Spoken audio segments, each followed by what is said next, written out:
Welcome back to MacStories Unwind. Today's show is brought to you by Collide. I'm John Voorhees, and with me is Federico Fetici. Hey, Federico. Hello, John. How are you? I'm doing great. You know what? We've been talking about video games a lot, Federico. True. And I think that today we've got some topics that are not. Well, we do have a little. We actually do have a little bit of video. I thought we had no video games today, but we can't quite do that. I mean, we wouldn't want everybody to go cold turkey, as they say in the United States and probably elsewhere.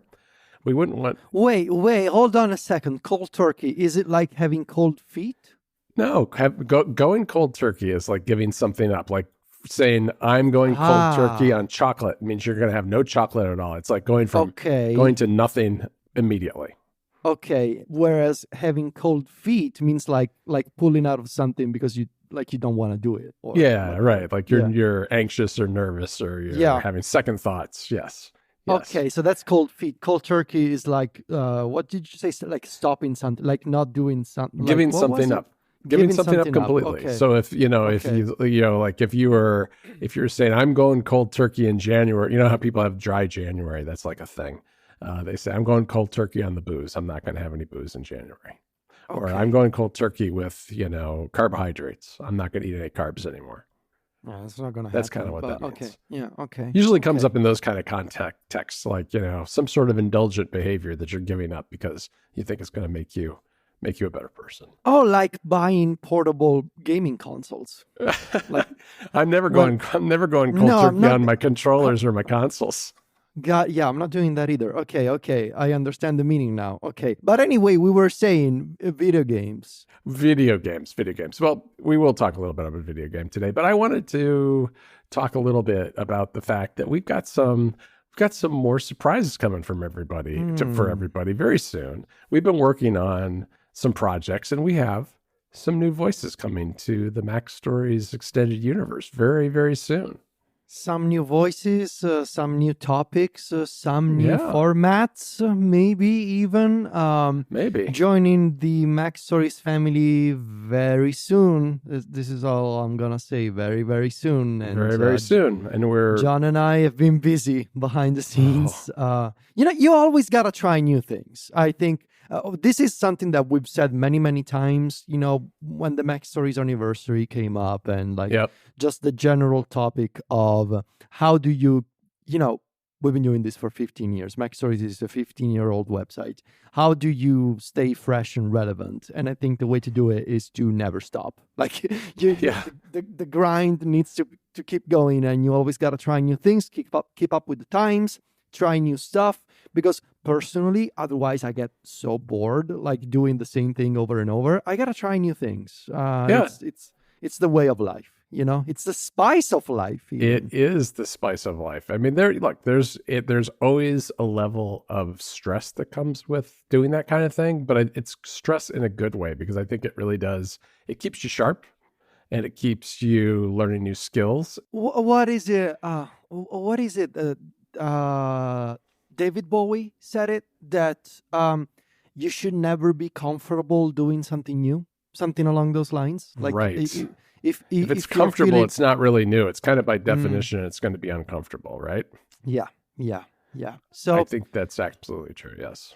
Yeah. So stay tuned, because we're gonna have some surprises very soon, and of course you'll see an announcement in all the places, including MacStories. And it's a very exciting time, with WWDC coming up, and these surprises actually hopefully happening before WWDC. So yeah, it's nice and heartwarming from my perspective, and I guess from yours too, to see the MacStories family grow. And it is. It's great I think it's great to be working with different people and new people, because it's one of those things where I think, especially with the pandemic, for a while there, it was pretty much you and me and Alex, and that it's a good core team. But on the other hand, it is, it becomes stale after a while, and there's already so many conversations I can have with you, John. It's true. It's true. I know. As much as you like talking to me, I know you enjoy our little chats. You enjoy our chats. I enjoy our little chats too. But yeah, you're right. You're right. It's good to have other people in the mix. So I do want to say too, Federico, that if someone is listening to this and it's Friday, you could have heard about this tease for these new projects on Thursday if you're a Club MacStories member, because if you join Club MacStories at any level, we have 3 different levels, but it doesn't really matter. You can be any of those levels and you'll get Unwind Plus, which comes out a day early on Thursdays, and it is ad-free. So yeah, you could be getting this. You could have gotten this yesterday, and you could have gotten it ad free. So join the club, and maybe you could get some neat stuff on Unwind, as well as a bunch of other perks that we have. All our newsletters and columns, and some of the tiers come with other things like the Discord membership and App Stories Plus. There's a lot of different things we do, and you can learn all about them at plus.club. It's a very easy URL to remember. Plus.club. Right? Yeah. It's a very easy link, and it's a way to both support us directly, obviously, but we've always liked actually offering content in addition to knowing the feeling that people can support us directly. It's a great feeling. It's a very lovely thing that people do, and we appreciate you. But we also want to give something back something in return. And what we can offer is, of course, in addition to a better experience on the club website itself, actually more content, more stuff that we can talk about, whether it's a podcast, or more stuff that we can publish if it's an article or extra content for the club. So yeah, that's sort of our approach with this, with the membership program, which has been going on for 9 years, I want to say. At this point. It's been a long time. I mean, it's only been a few years since we launched kind of the multi-tier extended version, but yeah, it goes way back now. And we have people who've been doing it since the very beginning. And I mean, I'm just amazed by those people. And I'm truly grateful for them, because they really saw the value in it from the earliest days and are sticking with us, which is really nice. Yeah. And it kind of warms the heart. Hey, you know what? I do want to tell people too that where plus.club comes from, because that was your idea. And that used to be our group chat name with Stephen and Mike, because it all goes back to the big iPhones being introduced, and you thought to yourself, why not call our page for joining the club plus.club? And I thought that was fantastic. Yeah, thank you. It's a fun domain for sure. Speaking of new things, we are doing something new with our music recommendations. We are launching the official MacStories Unwind playlist on Apple Music. And it's a collaborative playlist that John and I are contributing songs to, and it's going to be updated on a regular basis. And this takes advantage, of course, of the recent ability to have actual collaborative playlists in Apple Music. And John and I, for the past couple of weeks, we've been dropping songs from 2024 that we like into this playlist, and you can find it on Apple Music. There's going to be a link in the show notes, and you can just add the playlist to your music library. And whenever we add a new song to it, you're going to see it in the playlist. Yep. And then next year we'll do it all over again with 2025. And this is something that I'm excited to talk about, because it's something that we wanted to do for a while as soon as we heard that collaborative playlists were coming. But it took a little while for them to get here. And we thought, you know what, let's just hold off until the spring, when more people are upgraded to the latest version of iOS and iPadOS, et cetera, so that they all have it. And now it's a lot easier for people to join in and kind of listen to what we have. So what do you say we talk a little bit about this playlist, Federico? Because the idea here, I think, and you should put something in things, that you should add a song every week. We're hoping to add a couple of songs every week, one from each of us, I hope. And we populated this with, I don't know, we have about a little more than a dozen tracks here to talk about. Well, let's see. I've been listening to a lot of Youngblood lately. Yeah. I've been a Youngblood fan for many years now. Youngblood is a young artist from the UK, sort of being producing this sort of alternative rock or alternative electropop, whatever you want to call it, music for the past few years. What I really like about Youngblood is that he's got an incredible stage presence, has a great voice. I think I think he has a really great, unique voice. He sounds very British, which I think a lot of singers, a lot of rock singers who are British don't sound British, but he does. This actually goes back, I think I read this story many, many years ago. Like, why don't British singers traditionally sound British in recorded songs? And I think I read somewhere that this goes back to the Beatles in the 60s. I thought, yeah.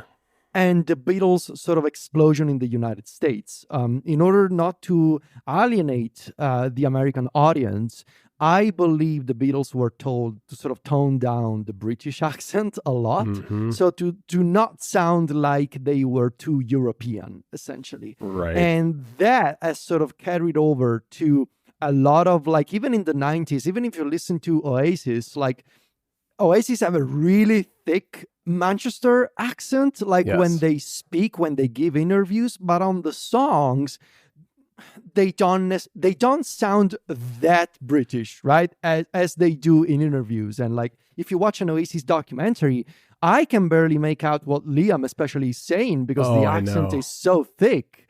But in the songs, he sounds totally understandable. Yep. He sounds more British today than he did when he was with Oasis, I think. Yes. But even today, if you listen to one of his songs compared to an interview, like a present day interview with him, you still can barely understand what he's saying in an interview. Yeah.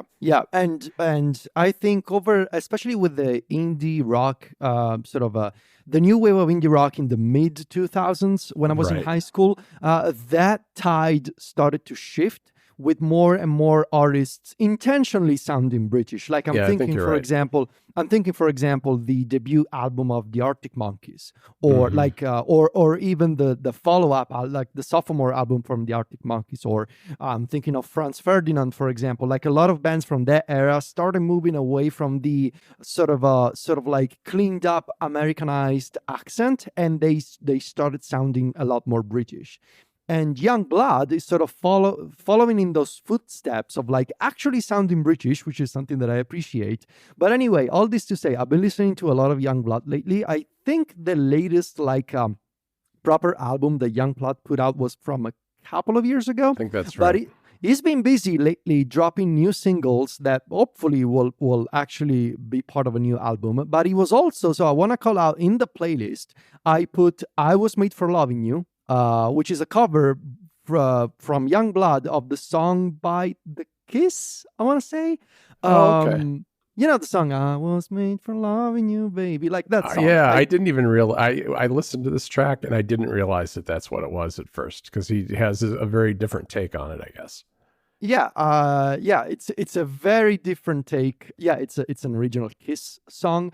It's a very different take, and it was made for the movie The Fall Guy with Ryan Gosling. So it's part of the original soundtrack for the movie. And I think Youngblood has done an excellent rendition of that song that sort of modernizes the song, and like, if you like Youngblood's voice, I think you're going to appreciate this track. And if you are interested in Youngblood, I would recommend, like, I've been listening to this song like nonstop for the past 10 days. It's a recent single called Happier, and it features the singer of Bring Me the Horizon, which is like an emo core. Yeah, I think I heard this track, yeah. Metalcore band. And Happier is a really good song. And while we're talking about Youngblood, go check out Youngblood's work with acoustic covers and acoustic songs and live performances on YouTube. There's an excellent YouTube series called, I believe, Like a Version, that is just a bunch of artists doing covers live of popular songs, and Youngblood has a couple of entries there. I believe many years ago, Youngblood did a cover of Death Cab for Cutie. Go check that out. He's a great artist, and I'm really looking forward to a new album. And in the playlist, you will find the cover of I Was Made for Loving You.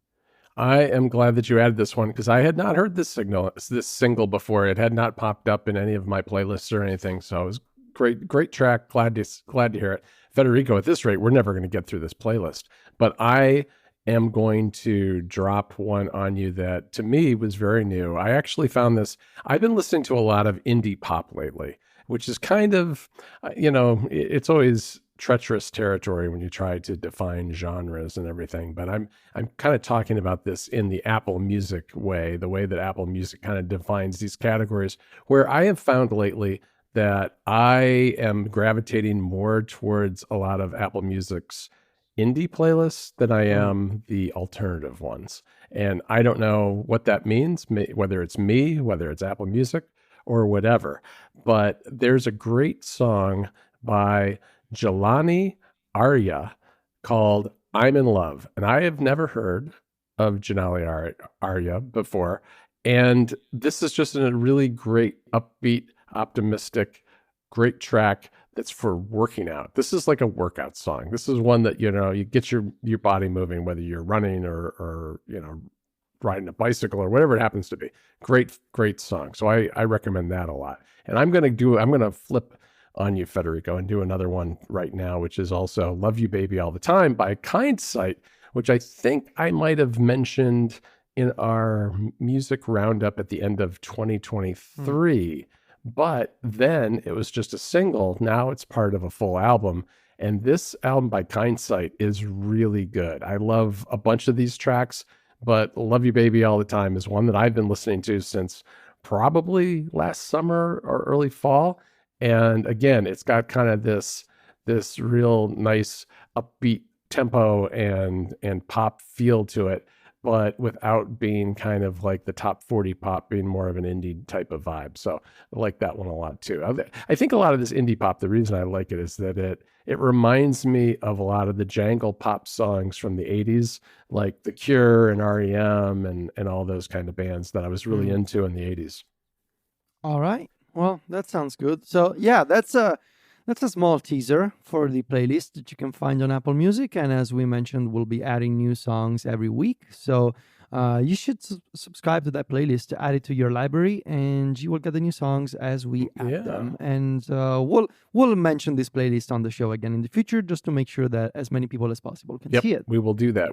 I even see that you have this Shout Out Loud song in there, which I love this album. So, people check it out. This is Shout Out Louds is a band that Federico and I have in common that we both like a lot. So, yeah.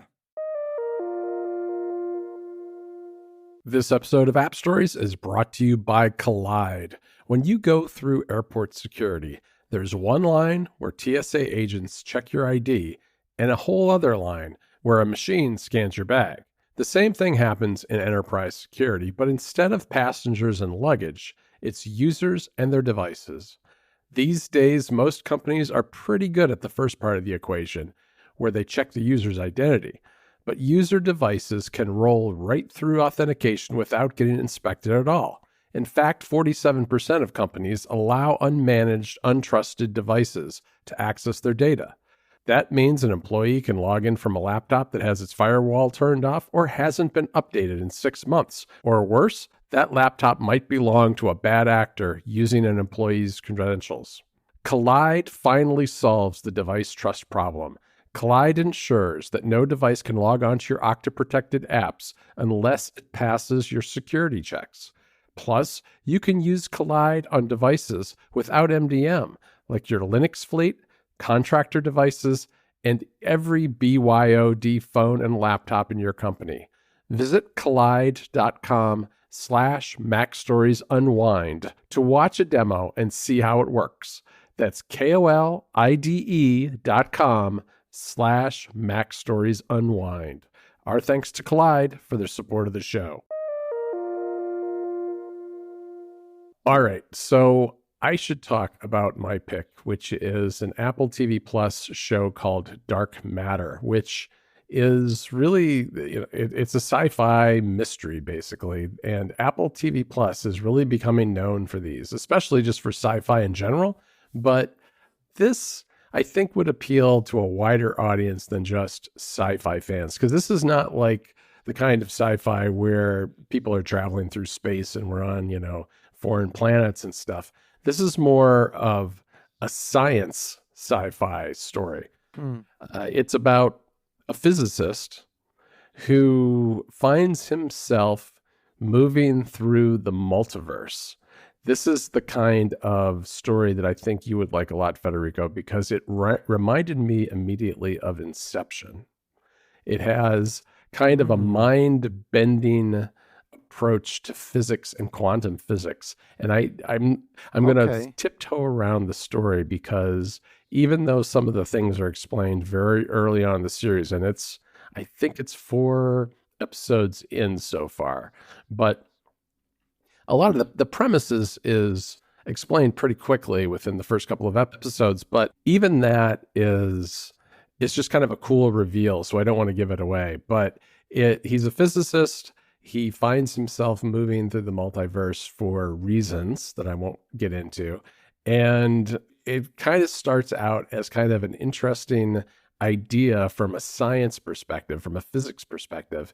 And then it evolves into a story about his life and his life choices and his family, his wife and his son, and the people around him, some of his close friends, and the idea of the path not taken and what the choices that we make in life, how they change us and the people around us, which to me is a really interesting, I always like sci-fi that's like that, where it's like, all right, this is a neat concept from a sci-fi standpoint, but there's actually kind of a more direct human connection to it. And it gives the in this case, the author of the book that this show is based on, an opportunity to explore something that's more of a universal truth, whether, you're talking about the future or not.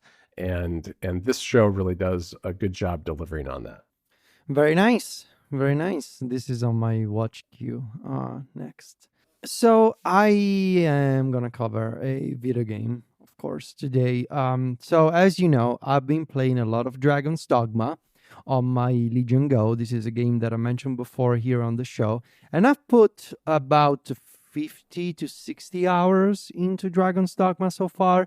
And I'm still far from done. But I felt like I needed a bit of a break from it. After playing that many hours of a game, I felt like I needed to pause it. It's also like the story of that game is not particularly dense, so it's pretty easy to pick it up again in a few weeks and And there are a lot of good games coming out right now too, so there's a lot of choice. It's hard to just stick with one game for a long time right now. Yeah, but actually I'm playing an old game now. So I know you are, but for me it's been more the new games. Yeah. So I felt like I started looking for I felt deep within me that I wanted to play a JRPG with chill, cozy vibes and beautiful cartoon graphics and a world where I could get lost into something like low-key chill, like, fantasy story, like something very chill and cozy. So I was looking for that sort of vibe. And since I'd never played it before, and since I knew that it was going to run well on the Legion Go, even without an eGPU, and since I knew that like our common friend Brandon Bigley is also a huge fan of this game, I started playing Dragon Quest XI, the definitive edition.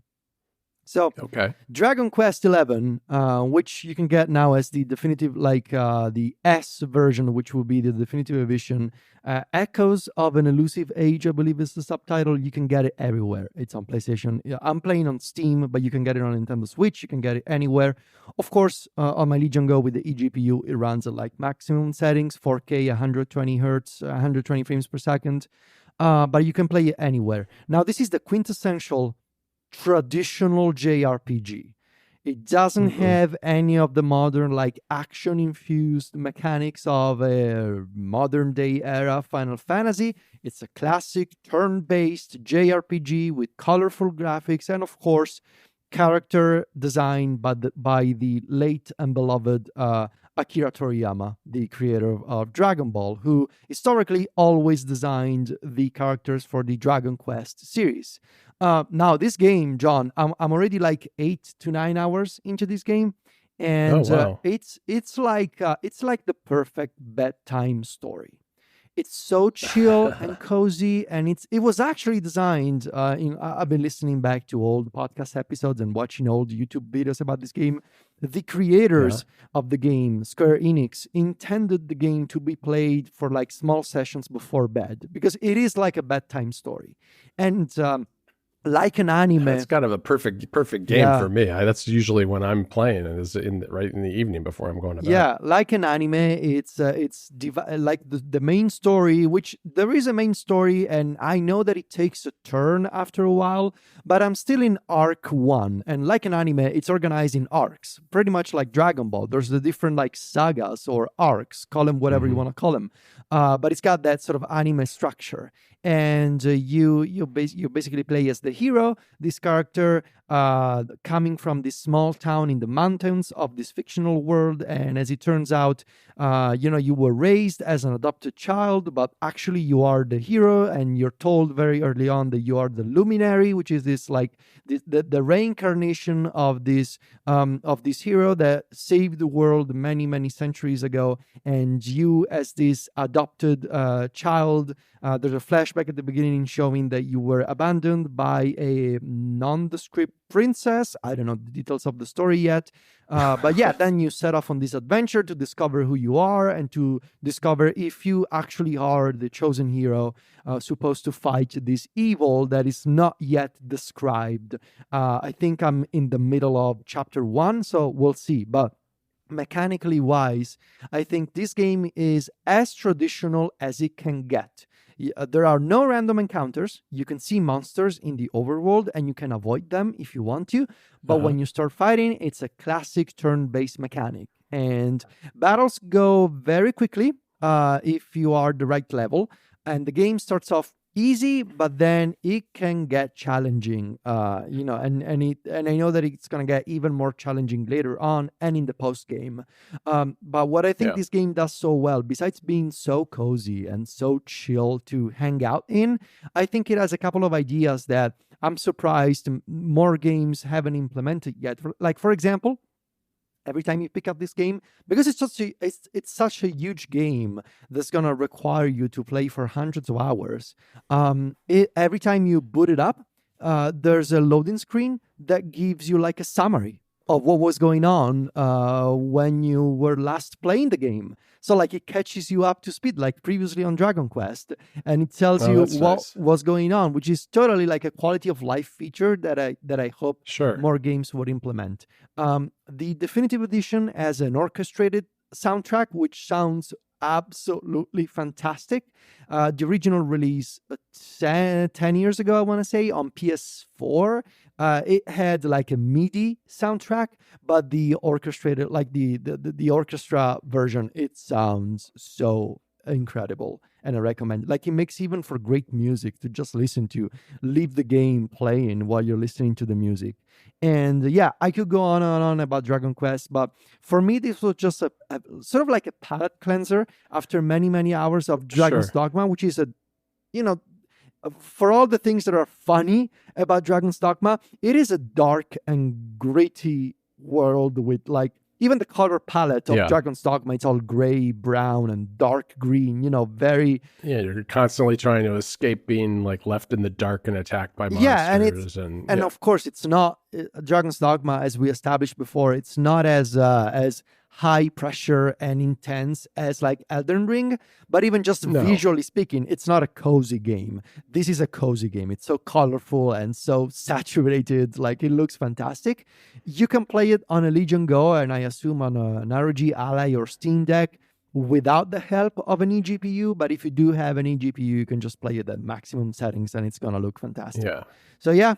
Oh, that's good. It's good to hear. I think cozy games are a good thing, and I actually have a couple. My on tap for next week is still Paper Mario Thousand Year Door, because I downloaded it last Friday and I've been busy and I haven't gotten to it. And then I downloaded a new Playdate game that is called Faraway Fairway. Oh, I saw that. Which is it's a procedurally generated golf game for the Playdate, and it looked really cool. So it's $9, not super expensive, but I guess on Playdate terms that is on the higher end. But yeah, it looks like a cool indie game. So I think I'm going to play that sometime this weekend as well. Very nice.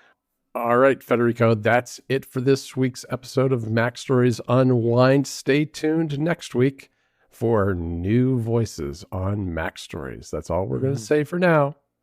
But soon. Soon, but not yet. I want to thank our sponsor. That is Collide. You can find me and Federico over at MacStories.net. Federico is on Instagram, Threads, and Mastodon, where he is at Viticci, Viticci, and I'm at John Voorhees in the same places, JohnVoorHs. Talk to you next week, Federico. Ciao, John.